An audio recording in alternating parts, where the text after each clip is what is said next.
Hello everyone, welcome back to Padoji online classes. This is Sagib Parvez, your biology teacher, and today we are going to continue our last lecture. So पिछले lecture में हम लोगों ने life processes start कर दिया था और वहाँ हम लोगों ने न्यूट्रिशन प्लान्स भी स्टार्ट किया था अकॉर्डिंग टू एनसीईआरटी. सो ये जो सेशन हमारा चल रहा है वो एनसीईआरटी लाइन बाय लाइन चल रहा है, so that at least we can complete in one shot और maybe 1 or 2 lectures. Yes, so last day हम लोगों ने हमारा जो लेक्चर एंड किया था वो न्यूट्रिशन प्लांट्स स्टार्ट जस्ट किया था. So let us continue. Okay, so if we talk about the last lecture, अगर आप लास्ट लेक्चर को देखो तो यहाँ पर हम लोगों ने स्ट्रक्चर ऑफ जो क्लोरोप्लास्ट है, राइट, उसे हम लोगों ने कंप्लीट किया हुआ था, राइट. साथ ही साथ हम लोगों ने यहाँ पर गार्ड सेल के बारे में पढ़ा, स्टोमेटा के बारे में पढ़ा, and this is very very very important, right. So चलो हम लोग थोड़ा देख लेते हैं कि what exactly is happening inside the plant, right? Okay, so as we already know that green plants, right, they prepare their own food using inorganic substances like CO2 and water, and they prepare organic food, right? लेकिन ये जो खाना बन रहा है वो कहाँ बन रहा है? ये खाना बन रहा है लीफ में. लेकिन अगर लीफ में किस पोर्शन में बन रहा है, तो लीफ में क्लोरोप्लास्ट जो सेल ऑर्गेनेली है वो क्लोरोप्लास्ट वहाँ पे खाना बन रहा है, राइट. सो हम लोगों ने पूरा का पूरा स्ट्रक्चर लास्ट डे देख लिया था, and right now we will see one more structure. बच्चा जी, अगर आप लोग देखो हमारे सेल के अंदर, प्लांट सेल के अंदर एक डबल मेम्ब्रेनस स्ट्रक्चर होता है जिसे हम लोग सेल ऑर्गेनेली कहते हैं, राइट. और यहाँ पे हम लोग बात कर रहे हैं बेटा kitchen of the plant, that is chloroplast.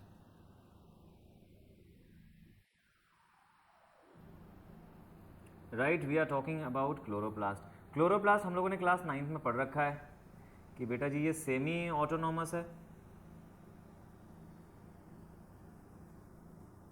ये सेमी ऑटोनॉमस हो रहा होता है, राइट. क्यों सेमी ऑटोनॉमस है? क्योंकि सर एक तो इसके पास खुद के डीएनए होते हैं, राइट. So it has got its own DNA, इसके पास इसका खुद का डीएनए है.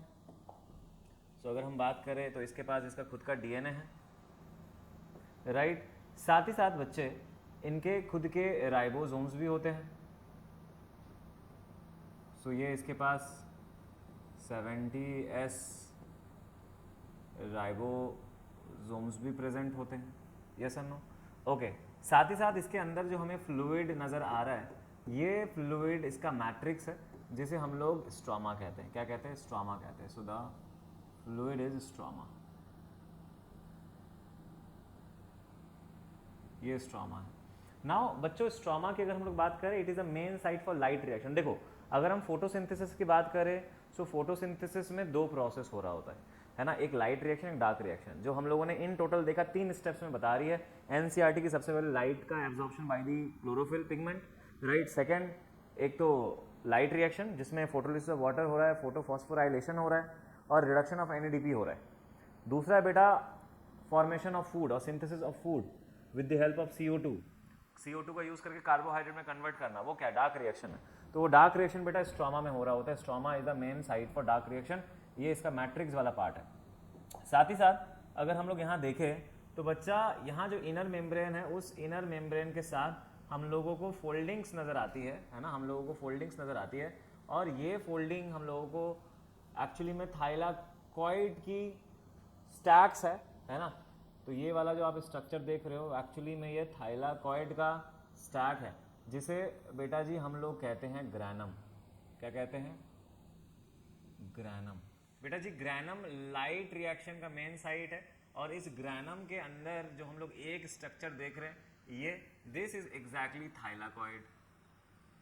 This is exactly thylakoid. Thylakoid में ही बेटा जो ग्रीन पिगमेंट होता है क्लोरोफिल, वो थाइलाकॉइड में. तो आपसे सवाल कर सकते हैं कि एक सेल ऑर्गेनेल का नाम बताइए जिसमें कि ग्रीन पिगमेंट फोटोसिंथेटिक पिगमेंट है. तो आप पूरा क्लोरोप्लास्ट का नाम बताएंगे, लेकिन क्लोरोप्लास्ट के अंदर थाइलाकॉइड वो रीजन है जहां पर बेटा जी लाइट रिएक्शन हो रहा है. थाइलाकॉइड का ही जो एक के ऊपर एक स्टैक बन रहा है, इस तरीके से बिल्डिंग बन रहा है जिसे हम लोग ग्रैनम कह रहे हैं. एक ग्रैनम दूसरे ग्रैनम से जुड़ा होता है. ये सारे के सारे क्लास 9 का लेक्चर है बेटा जी, है ना. तो देखो आप एग्जैक्टली इस तरीके से एक ग्रैनम दूसरे ग्रैनम से जुड़ा है, और फिर दूसरा ग्रैनम बेटा तीसरे ग्रैनम से भी जुड़ा हो सकता है. इस तरीके से एक ग्रैनम दूसरे ग्रैनम, दूसरा फिर तीसरा से इस तरीके से जुड़ा होता है. तो इन सबको मिला के हम लोग ग्राना कहेंगे। ये सारे हो गए हमारे ग्राना, राइट। इसके पास खुद के RNA, ठीक है, डाईवैलेंट आयंस होते हैं, ठीक है, डाईवैलेंट आयंस हो सकते हैं, राइट। एंजाइम्स हो सकते हैं इसके अंदर जो कि इस पूरे प्रोसेस को करेगा।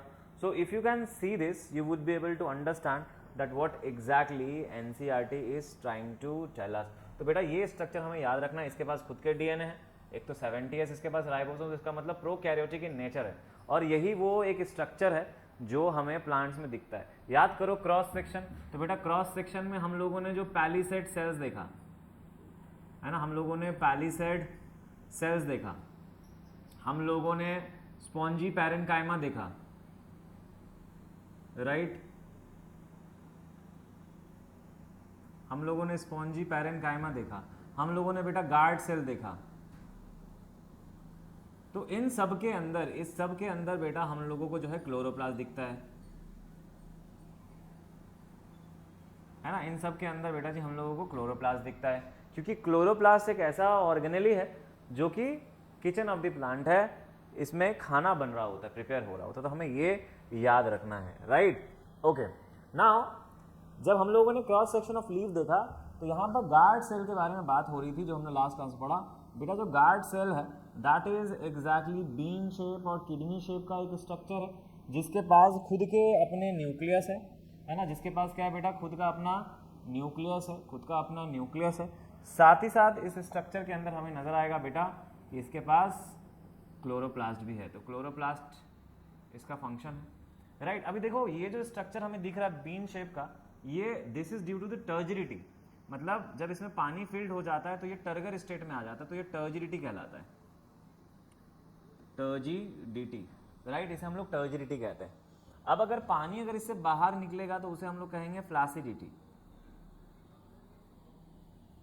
क्या कहेंगे बच्चों, फ्लासिडिटी कहेंगे। तो opening and closing of stomata अगर हम लोग बात करें so because of the turgor state. तो टर्गर स्टेट जो है बेटा टर्गर स्टेट जो है that is basically the water inside the cell.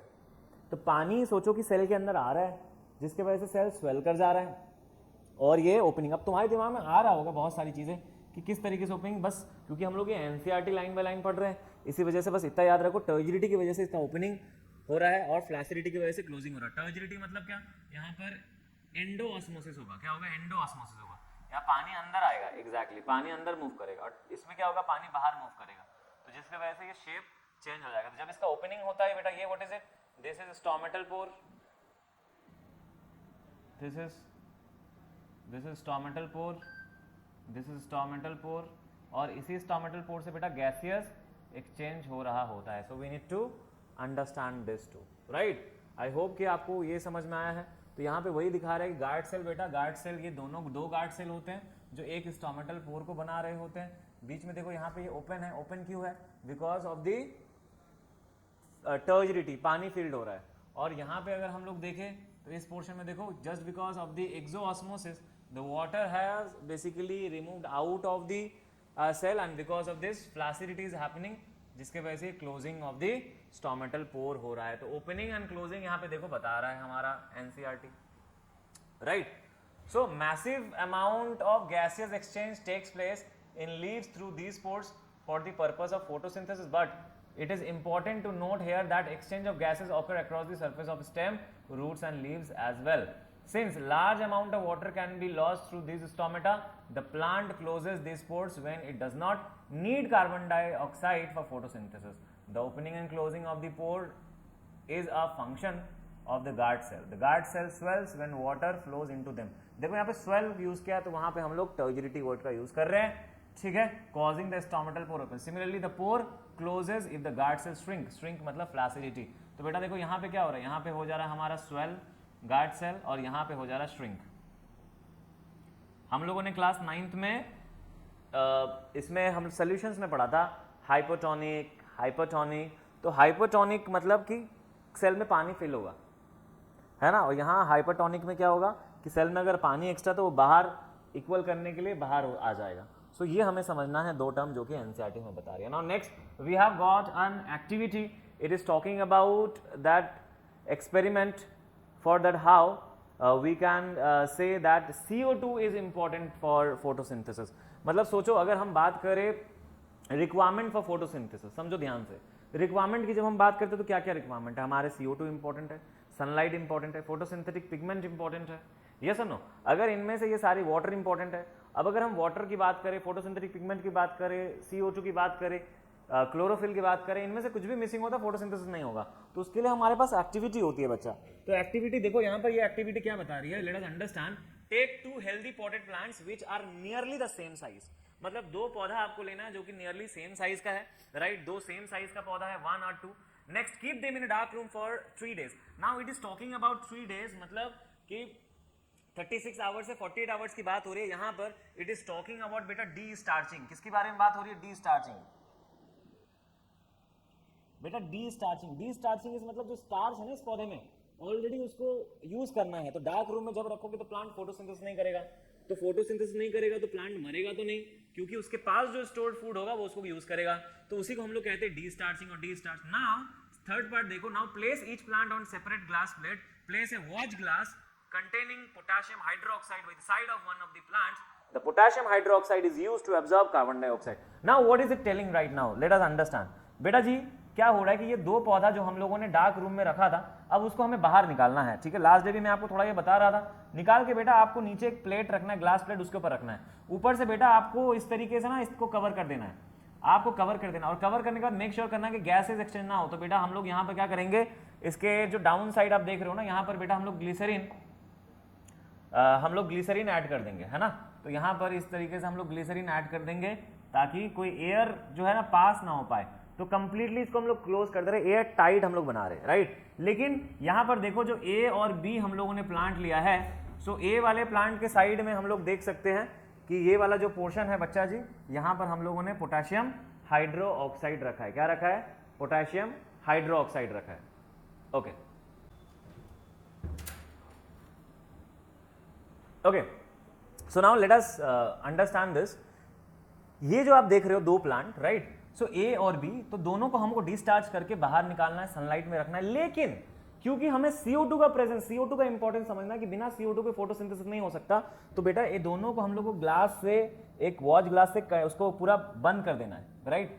पूरा पैक कर देना है और देखना है कि कहीं से गैस रिएक्शन ना हो। लेकिन इसमें डिफरेंस क्या है कि जो ए वाला जो जार है बेटा, उसमें हम लोगों ने पोटेशियम हाइड्रो ऑक्साइड रखा है। क्या रखा है? इसमें हम लोगों ने पोटेशियम हाइड्रो ऑक्साइड रखा है। Now what is the quality of potassium hydro oxide? Basically it absorb CO2। मतलब अगर पोटेशियम हाइड्रो ऑक्साइड है तो आसपास का जो CO2 है उसको वो एब्जॉर्ब कर लेगा, राइट? तो इमेजिन करो, तो अब तुम सोचो कि जो हमने पोटेशियम हाइड्रो ऑक्साइड रखा एक बार एक ग्लास में, तो उसके जो एयर, मतलब जब हम किसी चीज को पैक करते हैं उसमें तो एयर तो होगा ही ना। एयर में आपका नाइट्रोजन है, ऑक्सीजन है, कार्बन डाइऑक्साइड है, बाकी सारे गैसेस भी है, सनलाइट डेफिनेटली आ रहा है क्योंकि ग्लास है तो ट्रांसपेरेंट है तो सनलाइट आ जाएगा।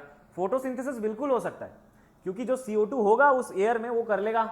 लेकिन यहाँ पे कैच है कि हम लोगों ने पोटेशियम हाइड्रो ऑक्साइड रखा, तो बेटा इसके अंदर जो CO2 होगा इस जार के अंदर, वो ये एब्जॉर्ब कर लेगा, खींच लेगा।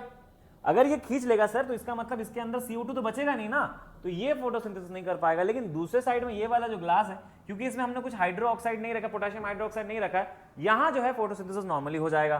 तो हम लोगों ने इसको 4-5-6 घंटे के लिए रख दिया भाई दोनों को। Now cover both the plants with separate, जो मैंने बता दिया, वैसलीन वगैरह का यूज कर लेना है। Next, keep the plants in sunlight for about 2 hours, 2 घंटा के लिए उसके बाद सनलाइट में दोनों पौधे को रख देना है। नाउ अब क्या करना है, अब 2 घंटे के बाद इसके आपको ग्लास, वॉच ग्लास को ओपन करना है, हटा देना है। उसके बाद pluck a leaf from each plant and check for the presence of starch as in the above activity. अब आपको क्या करना है, इससे पहले वाली एक्टिविटी में हमने देखा था, यहां से लीफ को बेटा प्लग कर लिया आपने। क्या कर लिया आपने? लीफ को इस तरीके से प्लग कर लिया।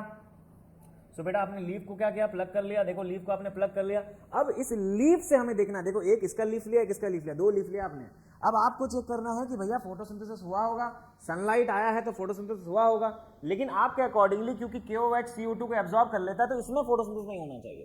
तो हम लोग सेम स्टार्च का टेस्ट करेंगे, तो सेम प्रोसेस हम लोग करेंगे और उसके बाद देखेंगे कि भैया कि दोनों में क्या स्टार्च हमें दिख रहा है। जब हम लोगों ने आयोडीन का सोल्यूशन जब दोनों में डालेंगे, बॉयल करने के बाद फिर आयोडीन में रखेंगे, आयोडीन में फिर बॉयल करेंगे, बाहर निकालेंगे और जब इसे हम लोग इसमें स्टार्च आयोडीन ऐड करेंगे तो हमको नजर आएगा जो ये बी वाला जो प्लांट है ये ब्लू ब्लैक कन्वर्ट हो जाएगा, टर्न कर जाएगा, लेकिन ये नहीं करेगा। इसका मतलब जो प्लांट बी था वो फोटोसिंथेसिस अच्छे से किया क्योंकि इसमें CO2 प्रेजेंट था, दूसरे वाले में CO2 प्रेजेंट नहीं था बेटा, तो इसका मतलब वो फोटोसिंथेसिस नहीं किया होगा। तो हमें यहां से पता चल जाता है कि sorry CO2 is important, CO2 is important, right. So अभी देखो यहां पर से अगर एक सिंपल सा चीज हम लोग यहां पे समझे तो ये पूरा का पूरा बेटा जी जो कॉन्सेप्ट है ना वो हमारा हो जाएगा क्लियर। क्या क्लियर हो जाएगा सर? अगर बात कर रहे हैं हम लोग फोटोसिंथेसिस की तो हमें पता है कि भाई अगर बैलेंस करें तो 6 CO2 right, next plus 12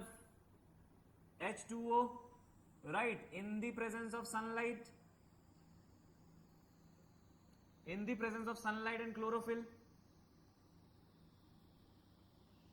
right, in the presence of sunlight and chlorophyll, it will gives what? It will gives first of all the glucose C6H12O6 plus 6O2 plus 6H2O।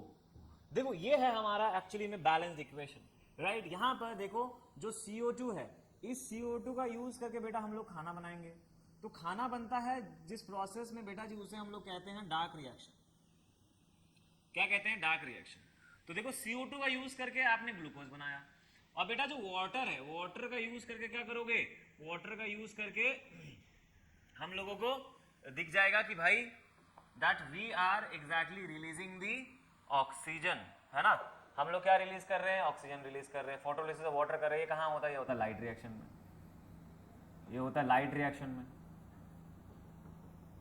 Right. तो हमें बच्चा जी ये यहां पे समझना है, देखो वाटर CO2 का ये इनऑर्गेनिक चीज है और ये ऑर्गेनिक है। तो यहां पर ये दोनों जो हम लोग देख रहे हैं ये हमारा this one and this one, this they are inorganic and this is organic. तो इनऑर्गेनिक सब्सटेंस का यूज करके बेटा ये कर रहा है। साथ ही साथ हमें ये याद रखना है कि बेटा ये एक एनाबॉलिक प्रोसेस है,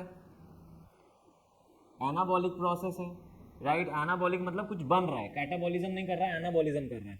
तो ये हम लोगों को याद रखना है। आई बिलीव आप लोगों को ये वाला समझ में आया है। Now based on the two activities performed above, इससे पहले जो हमने एक्टिविटी की और ये वाली एक्टिविटी की, can we design an experiment to demonstrate that sunlight is essential for photosynthesis? क्या हम लोग बेसिकली डिजाइन कर सकते हैं कि सनलाइट एसेंशियल है फोटोसिंथेसिस? बिल्कुल भाई, सनलाइट 100% एसेंशियल है, right. So far we have talked about how autotrophs meet their energy requirement। तो अभी तक हम लोग ये समझ में आया कि autotrophs का जो बेसिकली एनर्जी रिक्वायरमेंट किस तरीके से फुलफिल होता है, but they also need other raw materials for building their body. लेकिन बेटा सिर्फ इनसे काम नहीं चलेगा, कुछ अलग सा रॉ मटेरियल्स भी चाहिए ताकि वो अपना बाकी सारा प्रोसेस भी कर सके। So water used in photosynthesis taken up from the soil by the root in terrestrial plants. Other material like nitrogen, phosphorus, iron and magnesium are taken up from the soil. Nitrogen is an essential element used in the synthesis of protein and other compounds। तो बेटा जी यहां हमें यह समझ में आया कि जो पौधा है वो पानी के साथ साथ मिनरल्स भी चाहिए उसे। अगर वो मिनरल्स नहीं लेगा तो वो खाना नहीं बना पाएगा, जैसे पोटेशियम, NPK, है ना। तो साथ ही साथ और भी बहुत सारे मिनरल्स हैं, उन सबकी रिक्वायरमेंट है, तब जाके वो प्रॉपर तरीके से खाना बना सकता है, वरना नहीं। साथ ही साथ बेटा जो नाइट्रोजन है उसकी भी क्लास 9 में हम लोगों ने पढ़ रखा है, नाइट्रोजन फिक्सिंग बैक्टीरिया के बारे में, जो फ्री मूविंग नाइट्रोजन उसको फिक्स कर रहा होता है, राइट, नाइट्राइट और नाइट्रेट्स में, और उसको प्लांट यूज करता है अपने।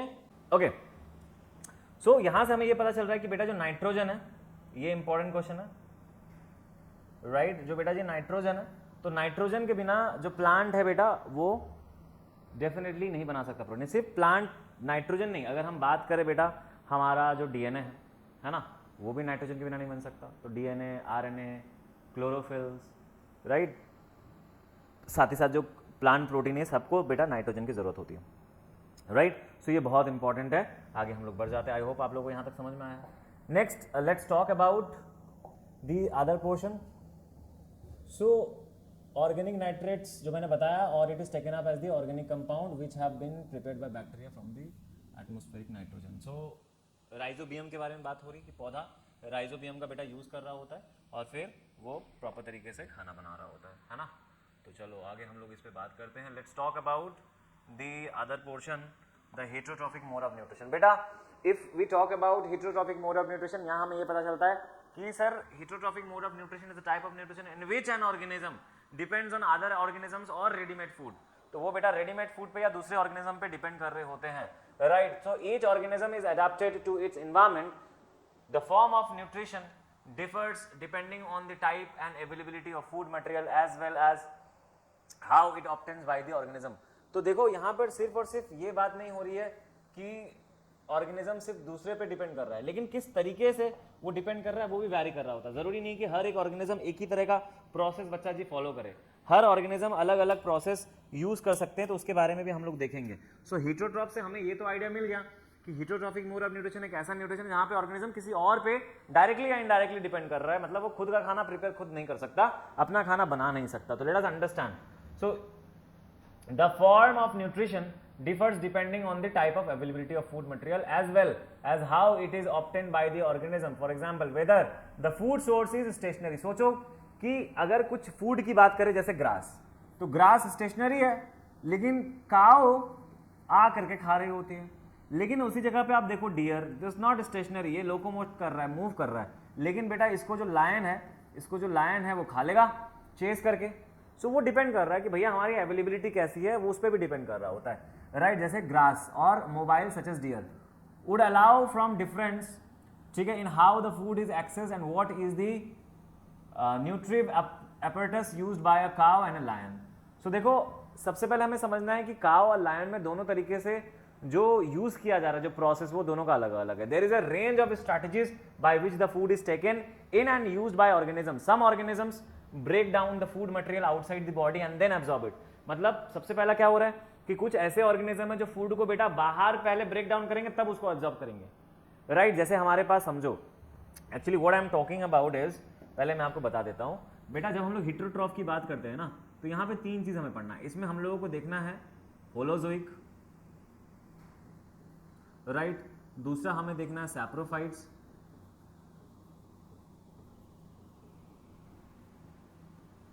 राइट, सैप्रोफाइट्स, और तीसरा देखना है पैरासाइटिक, राइट। सो ये तीनों के तीनों की अगर बात करें तो तीनों ही बेटा हिट्रोट्रॉप्स है, तीनों ही अपना खाना खुद नहीं खा रहा है, लेकिन तीनों का प्रोसेस अलग अलग है। अगर हम होलोजोइक की बात करें तो holozoic mode of nutrition is a type of nutrition in which an organism digests the food inside the body, and this kind of organism take in complex food and breaks into the simpler one or convert it into simpler one। so बेटा simpler form में convert करना है, मतलब आपने starch खाया, ये तो polysaccharide form है, इसको आप कन्वर्ट कर रहे हो ग्लूकोज में। आपने प्रोटीन लिया, राइट, इसको आपने तोड़ा किसमें, अमाइनो एसिड में। आपने बेटा फैट लिया, आपने बॉडी के अंदर तोड़ा किसमें, फैटी एसिड में, या तो फिर ग्लिसरॉल में। तो यहां पे देखो कॉम्प्लेक्स फूड है। अगर इस साइड हम बात करें तो इस साइड में बेटा कॉम्प्लेक्स फूड है, राइट, इस साइड में बेटा कॉम्प्लेक्स फूड है। कॉम्प्लेक्स फूड ब्रेक डाउन होकर के जो है बेटा देखो जो है कि सिंपल फॉर्म में जा रहा है।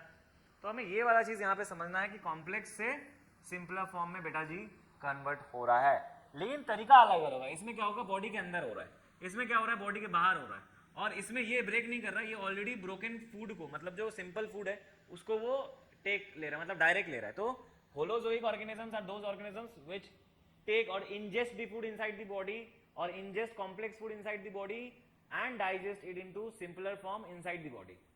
यहाँ पे बॉडी की बात हो रही है ना, तो बॉडी की बात हो रही है, इसका मतलब what you are talking about sir. Body की बात का मतलब क्या, बॉडी की बात का मतलब ये है बच्चा जी कि देखो दो टाइप का एग्जाम्पल ले लेते हैं, ये बेटा जी हमारे पास एक अमीबा है ना, ये हमारे पास एक अमीबा, राइट। दूसरे साइड में बेटा जी हमारे पास एक ह्यूमन बीइंग है। तो चलो हमारे पास एक ह्यूमन बीइंग एक बड़ा सा ले लेते हैं, कार्टूनिस्ट बनाते हैं थोड़ा सा समझने के लिए, है ना। तो ये हमारे पास एक खान बाबा, ठीक है, तो ये है। तो बेटा अगर ह्यूमन बॉडी की बात करें तो हमको पता है कि इट हैज गॉट स्टमक, ये सुनो स्टमक है, तो ऑर्गन की बात हो रही है ना। यहाँ पे देखो फूड इस तरीके से अंदर आया, किसी भी साइड से अंदर आ सकता है, समझो किसी भी साइड से अंदर आ सकता है। सो इंजेशन जो प्रोसेस है, मतलब 5 प्रोसेस करना होता है, ingestion, then we have digestion, then we have absorption, then we have assimilation, then we have egestion. So ingestion, digestion, absorption, assimilation, egestion. बेटा जी ये पांचों के 5 स्टेप्स है ना। तो ये क्या करेगा कि अमीबा पूरे के पूरे बॉडी सरफेस से करेगा बेटा। कहां से करेगा? बॉडी सरफेस से करेगा, ठीक है, यूजिंग सिंगल सेल। एक सिंगल सेल मतलब all the activities are perform by single cell, सारा का सारा काम सिंगल सेल से होगा। लेकिन देखो यहां पर क्या हो रहा है, यहां पर डिफरेंट सेल्स है ना बेटा, यहां पे क्या हो रहा है, डिफरेंट सेल्स और ऑर्गन्स आर इन्वॉल्व। माउथ, अगर हम बात करें माउथ की, तो माउथ से इंजेक्शन हो रहा है। डाइजेशन बात करें तो स्टमक और इंटेस्टाइन में हो रहा है ना। एब्जॉर्प्शन की बात करें तो इंटेस्टाइन में हो रहा है। और इजेशन के लिए वी हैव बेसिकली, इजेशन के लिए एनस, जो कि हमारे एलिमेंट्री कैनाल का हिस्सा है। तो देखो अलग अलग पार्ट है, लेकिन इसके पास क्या, इसके पास कोई ऑप्शन नहीं है। इसी मेम्ब्रेन के थ्रू फूड वैक्यूल बना लेगा, अंदर खाना को फिर अंदर ही तोड़ लेगा, फिर उसको एब्जॉर्ब कर लेगा, एब्जॉर्ब करके ट्रांसपोर्ट कर देगा, उसको यूटिलाइज भी यहीं करेगा और फिर रिमूव भी यहीं से करेगा। तो सोचो एक डिफरेंस क्या है। तो बेटा डिपेंड कर रहा है कि बॉडी कैसा कैसा है। और अगर हम लोग और एग्जाम्पल की बात करें यहाँ पर, तो और एग्जाम्पल में यहाँ पे समझो, एक ऑर्गेनिज्म क्या कर रहा है यहाँ पर, देखो दोनों ही बॉडी के अंदर, ये सिंगल सेल का है, ये भी ये मल्टी सेल का है। इसके बॉडी, इसका ये एक सिंगल सेल का बॉडी, इसका मल्टी सेल का बॉडी है। खाना दोनों ही अंदर डाइजेस्ट कर रहे हैं, लेकिन डिफरेंस है। डिफरेंस क्या है देखो, एक होता है ये cell, this is a cell. बेटा अगर सेल के अंदर कुछ डाइजेस्ट हो रहा है ना, तो उसे हम लोग कहते हैं इंट्रा सेलुलर, ठीक है, इंट्रा सेल्यूलर डाइजेशन। और जो सेल के बाहर डाइजेस्ट हो रहा है, बाहर, उसे हम लोग कहते हैं एक्स्ट्रा सेलुलर। क्या कहते हैं? Extracellular. इसे हम लोग कहते हैं बेटा extracellular, right. So intracellular, extracellular, intracellular, extracellular, right. Okay, so इस तरीके से बच्चा जो मैं बता रहा था, दिस इज इंट्रा सेलुलर, है ना। सो ये इंट्रा सेलुलर है। दूसरा बेटा एक्स्ट्रा सेलुलर। तो इंट्रा सेलुलर सेल के अंदर डाइजेस्ट कर रहा है, दूसरा बाहर कर रहा है। अब समझो यहाँ पर, तो ये एक सिंगल सेल का ऑर्गेनिज्म है, इसके बॉडी के अंदर, लेकिन सेल के भी तो अंदर हो रहा है ना। लेकिन अगर हम बात करें अपने स्टमक की, तो स्टमक देखो, स्टमक क्या है? स्टमक एक कैविटी है। ये क्या है? ये कैविटी है, ये बेटा कैविटी है। तो कैविटी के अंदर डाइजेशन हो रहा है ना, लेकिन ये जो कैविटी बना किससे? सेल के बाहर। तो सेल के बाहर, इसका मतलब human being extra cellular digestion. तो इंट्रा सेलुलर में जैसे हम लोग बात करते हैं अमीबा, है ना, पैरामीशियम, ठीक है, पैरामीशियम। इधर अगर हम बात करें एक्स्ट्रा सेलुलर, तो ह्यूमन बीइंग्स, है ना, ह्यूमंस की बात कर सकते हैं, एनिमल्स की बात कर सकते हैं। तो हमको ये समझना है कि सेल के अंदर जब होगा वो इंट्रा, सेल के बाहर जो होगा वो एक्स्ट्रा सेलुलर, राइट। सो अब हम लोग वापस से जाते हैं हमारे पहले वाले पोर्शन में। तो बेटा यहाँ पे समझो कि होलोजोइक जो है वो सेल और सेल के बाहर दोनों हो सकता है, लेकिन बॉडी के अंदर होगा, क्योंकि अमीबा सिंगल सेल का है, पैरामीशियम सिंगल सेल का है, लेकिन अपने बॉडी के अंदर डाइजेस्ट कर रहा है, कॉम्प्लेक्स फूड को सिंपल फॉर्म में कर रहा है, इसीलिए हम उसको कहते हैं होलोजोइक। अब होलोजोइक में आप देखो, चाहे आप बात करो हर्बीवोर्स की, कार्निवोर्स की, ओमनीवोर्स की, सारे के सारे इसी कैटेगरी में आते हैं। और वो सारे के सारे जो बेसिक 5 स्टेप्स है बेटा, ingestion, digestion, absorption, assimilation, egestion, वो सारा वो फॉलो कर रहे होते हैं। सैप्रोफाइट्स की बात करो, सैप्रोफाइट में बेटा सिर्फ एक्स्ट्रा सेलुलर डाइजेशन हो रहा है। Saprophyte mode of nutrition is a type of nutrition in which an organism depends on dead and decaying matter for survival and the digestion takes place outside the body. मतलब ये जो organism होते हैं अपने body के अंदर से enzyme को बाहर रिलीज करते हैं और बाहर फूड का डाइजेशन होता है, फिर उसे वो एब्जॉर्ब करते हैं। तो एक्स्ट्रा सेलुलर यहाँ पे सिर्फ डाइजेशन हो रहा है। एग्जाम्पल के तौर पे जैसे मशरूम हो गया, है ना, फंगस डेफिनेटली मशरूम ही है, हाउस फ्लाई हो गया, ठीक है। तो ये सारे के सारे, राइजोपस हो गया, ये सारे के सारे बेटा सैप्रोफाइट्स में आ जाएंगे। होलोजोइक में आप सारा amoeba, paramecium, human being, animals का एग्जांपल दे सकते हो, ठीक है। पैरासाइटिक बेटा, parasitic mode of nutrition is a type of nutrition in which an organism depends on host for survival without killing the host. मतलब सोचो कि जैसे कि मैं मान के चलो किसी के लिए होस्ट हूं, मैंने अपना न्यूट्रिशन ब्रेक किया है, डाइजेस्ट किया है, उसको ब्लड में अब्सॉर्ब किया है ना। ब्लड से, जैसे कि हमारे सर में जू है, वो ब्लड सक कर रही है, ब्लड में न्यूट्रिएंट्स, उस पर वो जिंदा रह रही है, तो उसे तो ऑलरेडी ब्रेक किया हुआ न्यूट्रिएंट मिल जा रहा है उसके लिए, तो वो होता है पैरासाइटिक। तो पैरासाइटिक प्लांट्स, एनिमल्स दोनों में। जैसे एनसीईआरटी हमें बताती है प्लांट्स में कास्कटा, अमर बेल, है ना, वो क्या होता है, एक येलोइश ग्रीन कलर का एक प्लांट हम लोग कह सकते हैं, लेकिन उसमें रूट्स नहीं होते, लीव्स नहीं होते, पौधे के ऊपर वो बेटा स्टिक कर रहा होता है और वो सैप पे, प्लांट सैप पे, सेल सैप पे डिपेंड कर रहा होता है। लीच हो सकता है example, tape worm, fluke worm, liver fluke worm. तो हमारे बॉडी के अंदर है या बाहर, अब इसमें भी एक्सटर्नल इंटरनल दोनों पैरासाइटिक हो सकते हैं। बॉडी के बाहर जैसे जुएं, लेकिन पेट के अंदर जैसे कि वर्म्स, समझ रहे हो, लेकिन दोनों ही हमारे बॉडी पे डिपेंड कर रहा है, हमारे न्यूट्रिशन पे डिपेंड कर रहा है, and that's the reason we are calling it parasitic, right. So that is what it is saying यहाँ पर, there is a range of strategies by which the food is taken in and used by the organism. Some organism break down the food material outside the body, saprophytes, and then absorb it. Example are fungi like bread mould, जिसको हम लोग कह रहे हैं आपका Rhizopus, east and mushroom. Other take in whole material and break in down inside the body, जैसे कि हम लोग what can be taken in and broken down depends on the body design and functioning। कुछ पौधों को खाएंगे जैसे कि हर्बीवोर्स, कुछ सिर्फ एनिमल्स को खाएंगे जैसे कि कार्निवोर्स, कुछ दोनों को खाएंगे जैसे कि ओमनीवोर्स। तो इस पे ये बोर्ड है, डिपेंड कर रहा है उसके फंक्शनिंग पे। हमारी एलिमेंट्री कैनाल अलग है। अगर एक हर्बीवोर्स की बात करें तो बेटा हर्बीवोर्स के अंदर जो एलिमेंट्री कैनाल है वो लॉन्ग है, लेकिन वहीं पे अगर बात करें कार्निवोर्स को तो उसका एलिमेंट्री कैनाल छोटा है। हमारा भी ज्यादा बड़ा नहीं, छोटा है, क्योंकि बेटा हम डिपेंड कर रहा होता है कि हम क्या खा रहे हैं। मीट को डाइजेस्ट करने में टाइम कम लगेगा, सेल्यूलोज प्लांट पौधों को डाइजेस्ट करने में ज्यादा टाइम लगेगा, क्योंकि वहां पे डेड सारी पोर्शन है, मतलब सेल्यूलोज, तो वो टाइम लगेगा, तो उसको डाइजेस्ट करने के लिए ज्यादा बड़ा लाइन चाहिए बेटा। तो some other organism derive nutrition from plants और एनिमल्स विदाउट किलिंग देम। तो ये पैरासाइटिक की बात हो रही है। This parasitic nutritive strategy is used by varieties of organism like cuscuta, जिसको अमरबेल कह रहे हैं, टिक्स, जुएं जानवरों में होते हैं, है ना, लाइस, लीचेस, टेप वर्म्स। तो ये सारे के सारे जो है बेटा होस्ट बॉडी पर डिपेंड है। यहाँ पे एक टर्म यूज करिए विदाउट किलिंग द होस्ट, है ना। चलो, सो ये हो गया बेटा हमारा हेटेरोट्रॉफिक मोड ऑफ न्यूट्रिशन और मोड ऑफ न्यूट्रिशन। अब इसमें हम लोग को देखना है कि भाई how do organism obtain the nutrition. We are talking about the holozoic organisms, right. Okay, so आज इतना ही रहने देते, अगले दिन again we will continue with the lecture.